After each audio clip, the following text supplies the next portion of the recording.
Hello అండి. ఊరు నుంచి అయితే గనక మా చెల్లి, మా మరదలు ఇంకా అలానే మా పిన్ని కూడా వచ్చారు.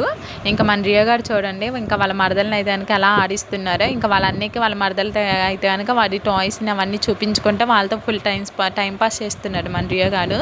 ఇక్కడ చూడండి వాళ్ళ డాడీ అయితే గనక వాటర్ తాగుతున్నాడు. ఇప్పుడు ఆ వాటర్ పట్టించేదాకా ఇంకా వాళ్ళ డాడీని వదలడు. అయితే అలా కాలు పట్టేసుకొని ఎక్కడానికైనా ట్రై చేసేస్తాడు. అంత మొండిగా అట్టం వాడు వాటర్ తాపించేదాకా వదలడు అనమాటను. ఇంక ఊరు నుంచి వచ్చారు కదా మా పిన్ని వాళ్ళు, ఇంకా వాళ్ళ కోసం అయితే కనుక మా అనిల్ ఇంకా బిర్యానీ చేసాడు. ఇంకా చికెన్ బిర్యానీ చేశారు, దమ్ కొట్టేశాడు. నాకైతే కనుక నేను తినకూడదుగా, అందుకని ఇంక నా బ్యాడ్ లక్ అది.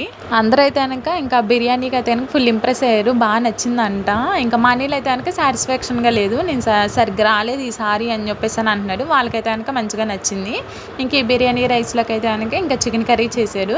అది చూడటానికి ఫుల్ టెంప్టింగ్గా ఉంది. నాకు ఇంకా హెల్త్ బాగోట్లేదు కదా, ఇంక నేనైతే కొద్ది రోజులు దీనికి దూరంగా ఉందామని చెప్పేసి అని అనుకుంటున్నాను. అందులో మన రియోకి వ్యాక్సిన్ వేసి కూడా 1 డే కూడా కాలేదు కదా, ఇంకా అందుకని ఇంకా రియోకి ఎప్పుడు వ్యాక్సిన్ వేసినా సరే ఒక 24 hours అయినా సరే నేను నాన్ వెజ్కి దూరంగానే ఉంటాను.